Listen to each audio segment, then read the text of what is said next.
Big boss హౌస్‌లోకి అడుగు పెట్టినప్పటి నుంచి విష్ణుప్రియ ఏదో దానికి ఎమోషన్ అవుతూనే ఉన్నది. కానీ పాపం నేనేమి పాపం చేశాను? అసలు హౌస్‌లో ఉన్నప్పటి నుంచి నన్ను ఎవరో ఒకరు టార్గెట్ చేస్తూనే ఉన్నారు. నిన్న మొన్నటి వరకు ఒకరు టార్గెట్ చేస్తే ఈరోజు సోనియా నన్ను టార్గెట్ చేసింది.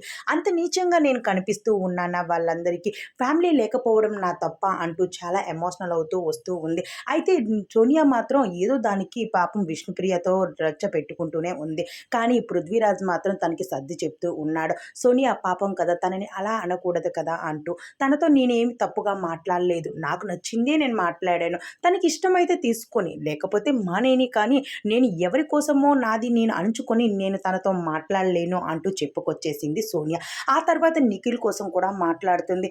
వీడు నా కోసం బాగా ఎమోషనల్ అవుతూ వస్తూ ఉన్నాడు. కానీ ఏదో రోజు వీడికి కూడా సమాధానం చెప్తాను.